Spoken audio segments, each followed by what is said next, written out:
Now, David, you received a beautiful award from the local government authority. What was it all about?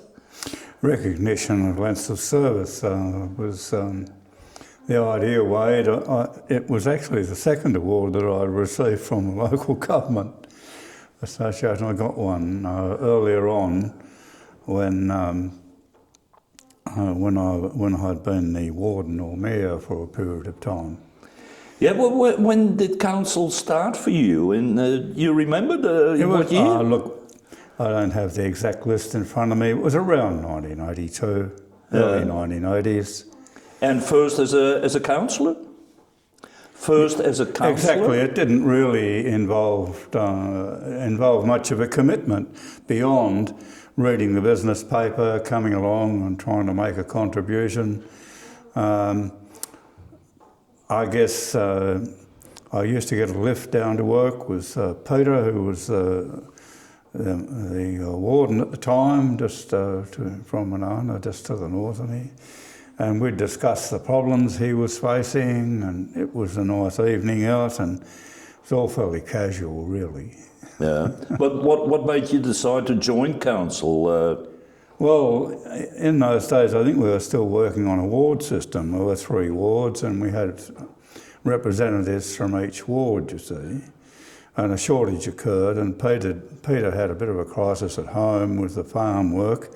He needed to concentrate on that, and he was going to get out of it. He'd realised he'd taken on more than he could comfortably chew. So, yeah, things changed, and in those days the warden was elected around the table.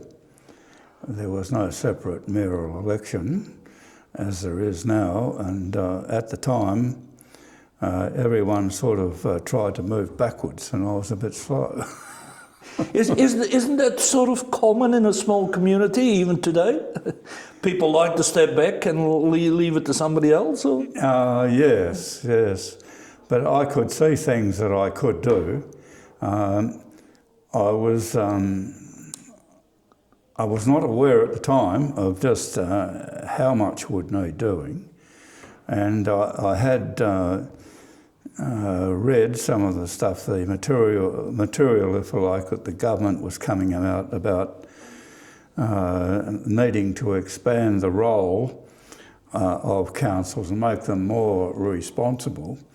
And this had come about, I think, in large measure to some of the events in Tasmania where council had not built up any reserves for some of the infrastructure they were running. So you were warden for how long at the time?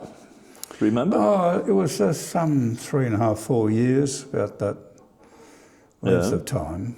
And since then, since the 80s, have you always stayed on council, or what periods? No, there was quite a break in service, but I still continued to take an interest on the sidelines. Now, I'll take a next step. You've been on the council now for the last 4 years. Say, was that the last 4 years, or was that a bigger time span that you've been on council lately? I think I started again formally in 1919.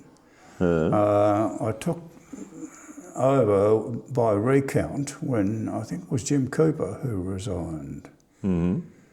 Yeah, so that was that's quite different. The council and the way it operates today is much more professional. Many more administrative resources, but interestingly, the outside workforce only about half as many. And indeed, I'd changed things around through Graham.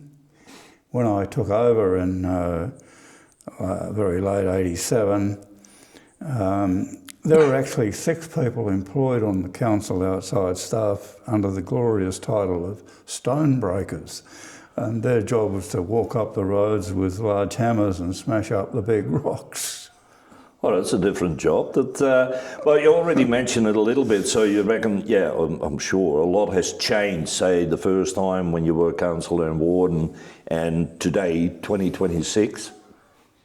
A lot has changed. Oh, it certainly has, and changes for the good, really.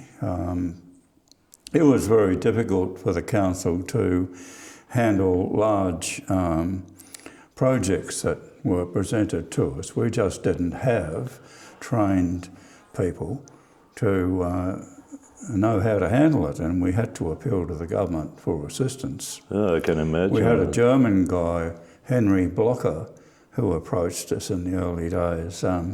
He wanted to set up quite a major German-based settlement on the east coast near the blowhole, I meant to say. And it was a settlement he had in mind of 500 to 1,000, and it was going to be a major development for the island, affecting air transport on and off and many other things. And there was so much involved that we just simply couldn't afford to do the detailed assessment work involved. We didn't have the personnel to do it. What would you call one of your highlights over all those years as councillor, as warden? What do you vividly remember? The first time, we were heavily involved in not just the grassy development, but we were heavily involved in the redevelopment of many of the government facilities in Curry. New police station, new fire station, major works were done at the school. Schools were reorganised, the whole education system on the island was reorganised in regard to the primary schools, with primary kids being bussed in to the main central school in Curry where possible. There was still a primary school being run at Grassy though. Yarra Creek one closed and the Rikara one closed, which I think was to the benefit of the students who grew up with a very much a green paddock frame of reference in their mind, whereas at least in Curry they might see more interesting urban type things happening. It's very important when you're only 6 years old, you know. Now, we're having, soon we have elections coming up. Is David Bowden going to raise his hand again and join? Oh, definitely. I enjoy doing the job and I think I'm quite capable. Yeah. So you're going to start a campaign soon then, I guess? I never have started a campaign in my life. I've never paid as much as 1 cent to electioneering costs. But this is a new era. And if you're not on social media, well, you don't exist, do you? So if there's anybody out there, even younger people that might consider or think about joining council, what's your advice to them? I think that there are many capable people, not just younger ones, on King Island that could do the job, but they are wary of the time commitment and the public nature of the task. Not that they're shy in retiring, it's just that they prefer not to come forward. If they can operate in the background, many people are prepared to do that, and it's a great feature of our island life to have such a high level of volunteering in so many things, without which the island just wouldn't exist as it is now. David Bowden, we thank you for your time.